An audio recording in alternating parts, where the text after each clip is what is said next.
Hey Fashionpreneurs, my name is Jess and welcome to the Fashionpreneur Diaries.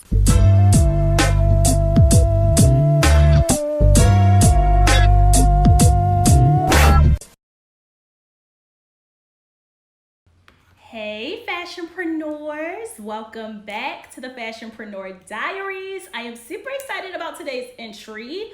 We're going to get into something that is a challenge for a lot of people. Okay, so entry 23 is titled, Should You Be the Face of Your Brand? So a lot of people ask me, Jess, should I be my own model? Should I be in front of the camera? Should I be the influencer for my brand? What is my positioning within my brand, right? So that's what we're gonna talk about today. All right, so sit back, get ready to take some notes, get ready for some detailed information, and I'm super excited about today's entry. So first things first, let me give you guys a little bit of history.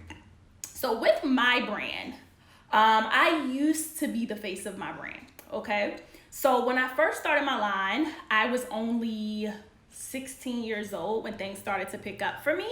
And I was not the face of my brand yet. I was a baby, right? So I didn't really have a brand. And that's what I had to understand first and foremost. I was a custom designer. I was a custom seamstress. I'm a designer at heart. That's literally what I have mastered over the years as far as manufacturing and product development and all those different things. And what I used to do was just custom design garments for people. They would just give me inspiration. They would bring me images and photos, and I would literally reproduce or duplicate that product for them. And I became very uninspired in that process. By the time I was like 18, I was ready to just move on. I was like, you know what? I want to be this amazing designer, but I don't want to create custom garments anymore. It didn't make me happy. The processes and business didn't make me happy anymore. I was like only 16 and 17 years old having 40 and 50-year-old women sign contracts to get products produced with me. And I remember having challenges with my local customers. I'm from Baltimore, as a lot of you guys know. You know, I say you too do. Frogged up. That's like the ultimate test to find out if you're really from Baltimore. So anyway, I remember taking custom orders, and I remember a few customers coming, putting down a deposit and never coming back. It just became very stressful, and I knew I wanted to create an e-commerce site where clientele could just simply buy my ready-to-wear garments. I wanted to create these really bomb collection pieces. Guys that are watching on video, I have on a piece from my line right now. You can't really see it much, but I have on one of our top selling skirts that's been in season for this actually came out in February, this colorway, but this actual product has been within our collection for almost 4 years now, and it's been our top selling piece. And when this piece first came out, I was the face of it, right? So we bought this piece out. It was called the Kiwi Rugged set, and this set was actually birthed out of my mind. I just sketched it out one day. I got it produced overseas, then I got it produced again in LA, and I decided to be the model. I decided to be the face of it, right? I finally had this brand, right? And I was done with custom. I remember shutting it down. I shut all systems down. I sent the email out to all of my clients. I said, hey, as soon as I finished up my last order, I was like, hey guys, I'm done with custom ordering.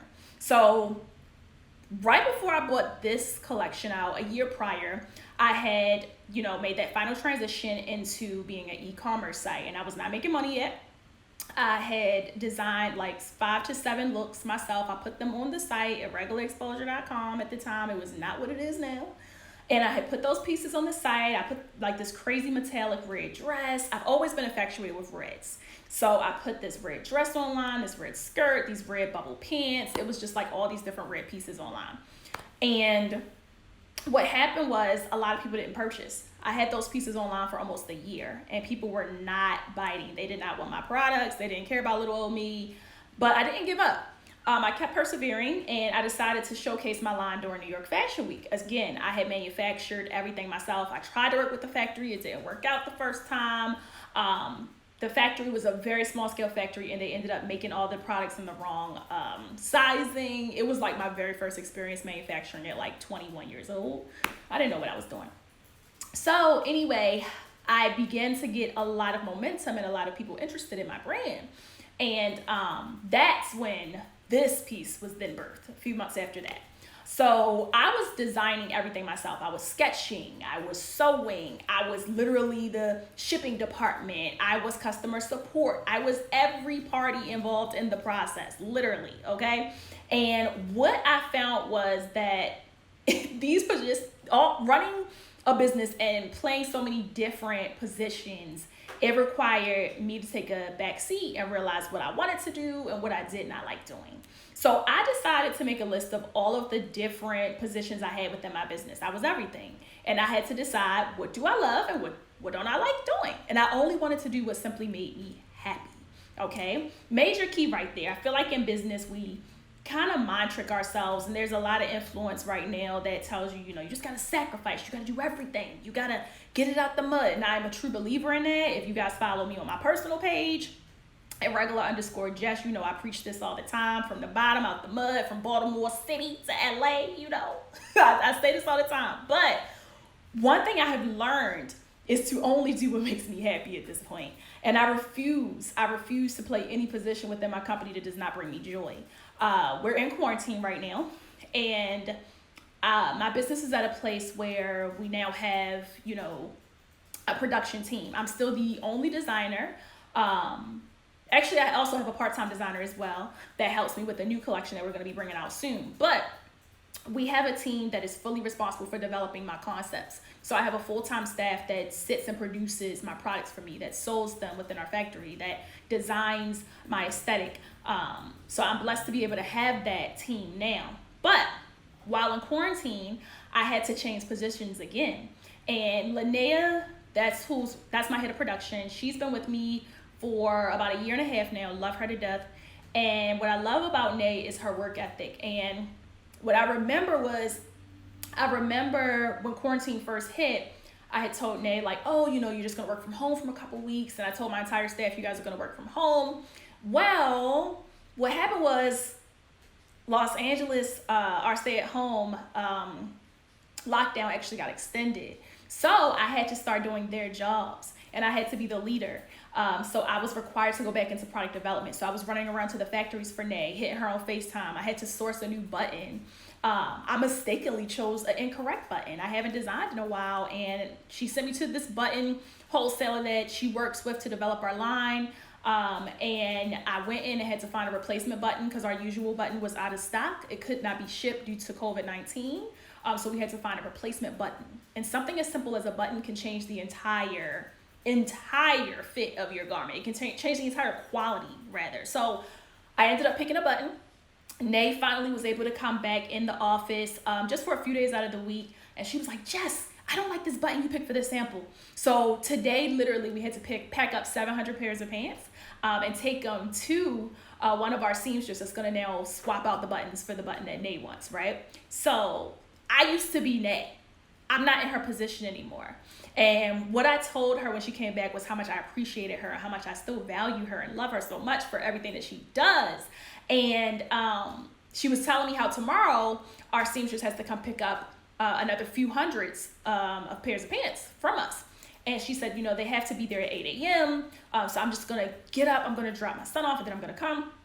And I was like, nope, I got you. So I'm still a team player. Very much so. I think that's imperative. So I'm coming at 8 a.m. to make sure that seamstress gets everything that she needs from us.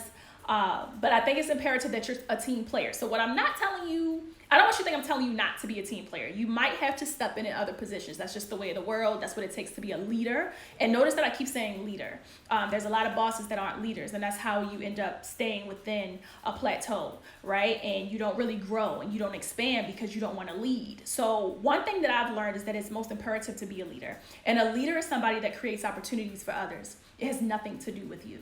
You're literally using your magic to create opportunities for other people. That's what a leader is. So I feel like for me, that's my most imperative position within the company as a CEO, is to make sure that I'm leading and I am guiding and I'm directing. So right now, while in quarantine, my staff is also doing a leadership training starting next week. It's a 12-week training that we're all required to do. I do not hold them to any position that I don't hold myself to. So I'm just as responsible for getting my homework done and holding myself accountable. I randomly just bought them lunch the other day and told them, just treat yourself. I know it's been tough in quarantine. I check in on them to make sure that they're okay mentally. This is what is required to be a leader.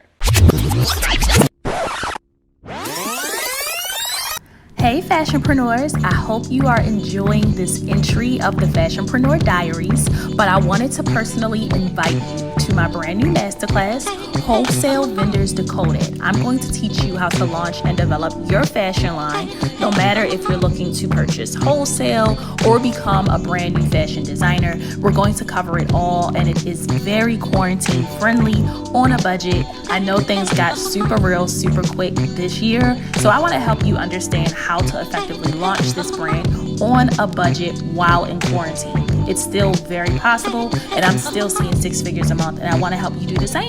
All right, so make sure that you register now at thefashionpreneuracademy.com. So, I say all this to say that it's most imperative that you guys lead, right? So let's go back to our topic here. Should you be the face of your brand, right? Now, I can't be the face of my brand anymore. I'm too busy being the leader. It is a full-time position. I'm not a mom yet, right? Hopefully one day in the future, not yet, y'all, not yet. I don't want no kids yet. But in the future, I'll probably be a mom. And people always say, and I hear people say, stay-at-home moms don't do anything. It's like this huge battle between stay-at-home moms and working moms, right? And I know a few stay-at-home moms that work a lot harder than people that have 2 jobs. It is a full-time job.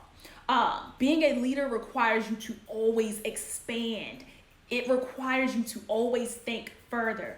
I am training my staff with a manifestation mindset. So right now we're in the leadership training, right? I told them, you know what? The reason that we're doing this training now is because you all are going to be in position to be managers that have people under you. I have one manager, and I told her, you're going to have other staff under you. We declare and decree that. That's something that we're speaking over our business. That's something that God is directing. So I'm preparing you guys while we're in our harvest season, right? Well, our sowing season, rather. We're preparing for the harvest, right? So we're sowing right now. We're in our sowing season. And what I mean by that is, this is a time that we are literally sacrificing. I'm fasting for my staff right now, for my business. It is way bigger than you having one positioning, okay? So that is my job.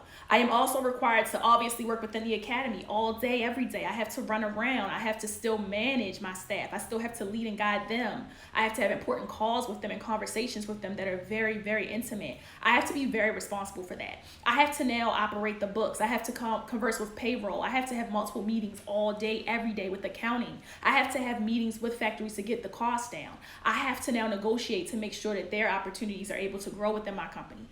What time do I have to be the model? The mindset of the artist has got to shift. We are so creative and we have so much inspiration. And you know what I'm saying here. We have created the culture, okay? We are literally the blueprint, right? So it's very imperative that we're held to a different standard as business owners, okay? Minorities are held to a different standard. So we have a responsibility. And I make it my duty to make sure that we hold a certain standard for the opportunities that have been given to us. We're not gonna do the whole Black business doesn't achieve. I saw a post earlier talking about how this cancel culture has become a thing, and we cancel businesses after they make one mistake, and we cancel people for making one mistake, but we forgive Gucci after they make literally a blackface mask. We forgive Fendi for creating a blackface handbag and keychains, but we can't forgive each other. And I think it's imperative that somebody's in place to be willing to say we messed up. So back to our button example, right? So we shipped out a pair of pants that had the button that wasn't the best quality. And Linnea told me, Jess, you got the wrong button. Oh man, you already shipped a pair. And the customer emailed my customer support team, and she told her, the button actually broke in half. And we're a very high quality luxury, attainable luxury brand. So I personally called that customer on Monday, and I told her, oh my God, Crystal, I'm so sorry that this happened. I'm so sorry about your experience. Here to Regular Exposure, we offer excellence. I'm the founder and CEO. I don't even work in the company. I don't work at a Regular Exposure. I work at the academy. I don't work at a Regular Exposure. I work at the academy and I work as the CEO of a Regular Exposure, but I don't work in the company.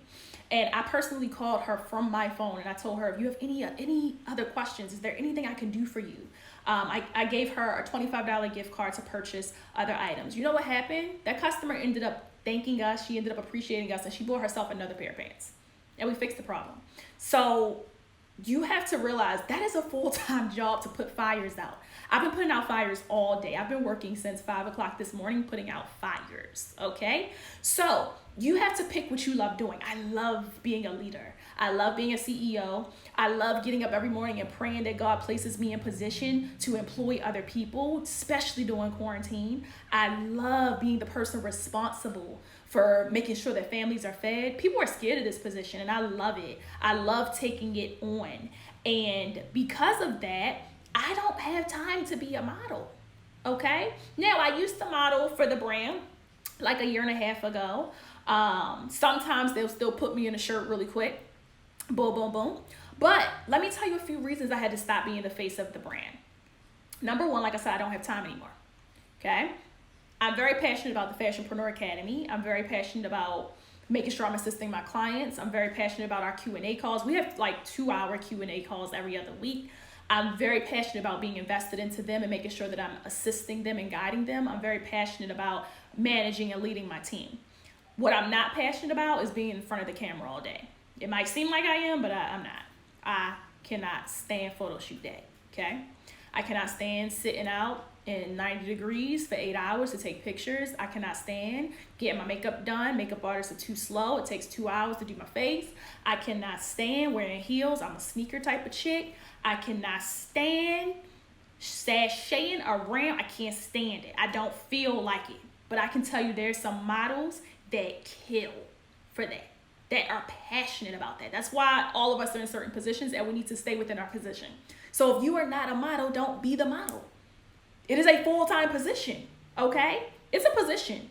Don't be the model. If you've never modeled before, I want you to understand that it is literally selling a fantasy. You have to be a little bit of an actress when you model. You have to sashay. You have to give the look. You have to make sure you get every detail. As the CEO and the model, I was so anal on our photo shoots that they would take hours longer. Okay, I'm like, hey, did you get the detail on the bottom of the pants? Did you get the detail on the back? Did you get the detail on the front? Did you get the detail on the side? Okay, cool. Like, our shoots are full-blown productions. I hate shoot day.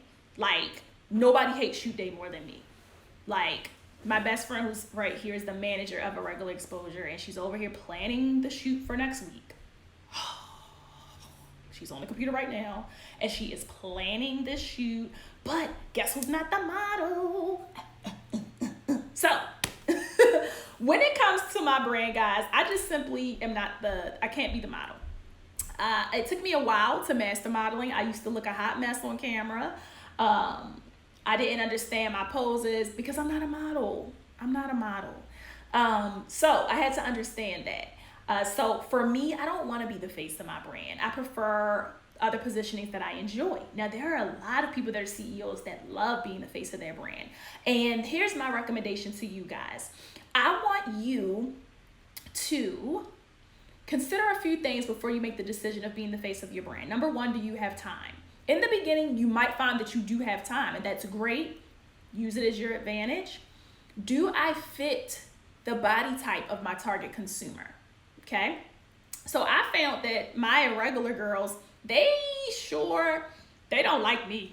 They don't like me, y'all. The customers at Irregular Exposure, they want that super curvy body.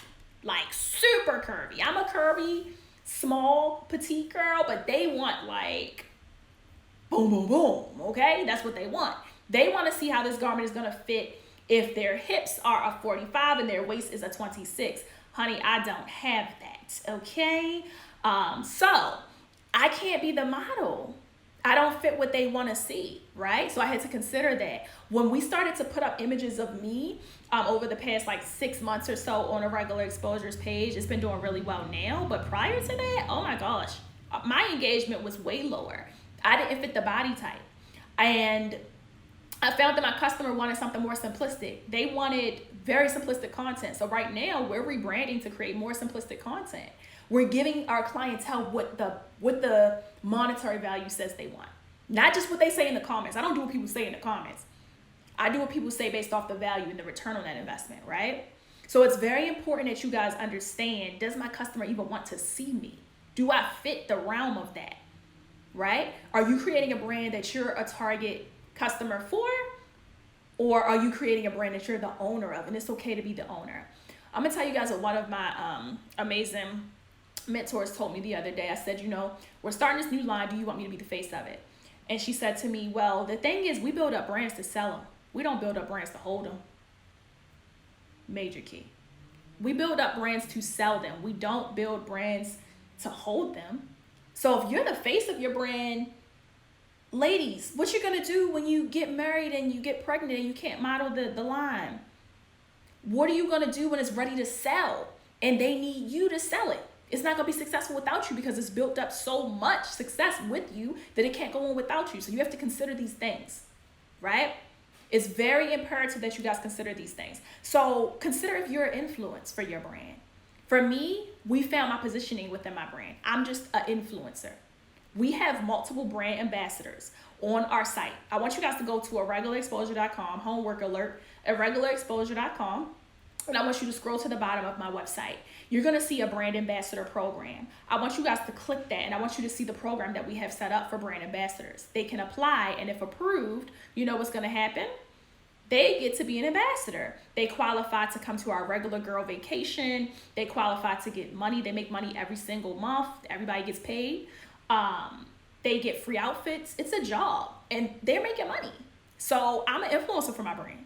That's how that works. So I had to understand that my customer didn't want to see me twirling around with a whole production anymore. My customer just wanted to see images that look relatable to them. So now I take pictures right off of my iPhone, and I take them in my house, outside, when I'm on vacation, wherever I am, and I post that content on my page. And then Irregular Exposure reposts it, right?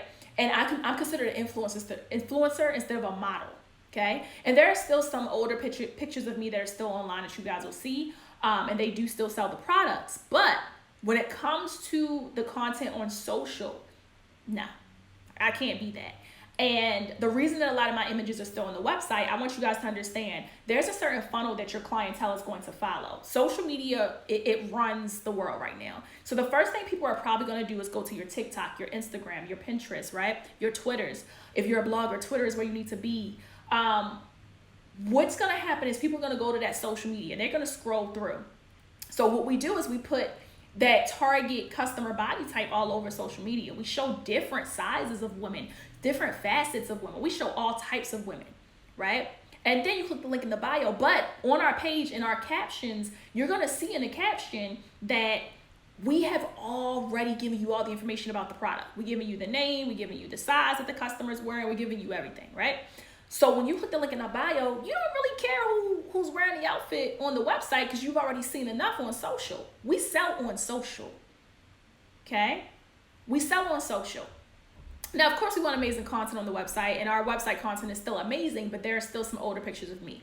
What's about to happen is we have a shoot next week, and we're going to transition all those images out. You won't see me on the site anymore. We have hired a professional model that fits the body type that we have on retainer now, and we're really excited about that. So I will be fully retired from being the model of Irregular Exposure, and I've now realized that I'm an influencer. I have a lot of followers on social media that has grown over the past few years, and it's to me, it's not a whole lot of followers. I just realized I was an influencer.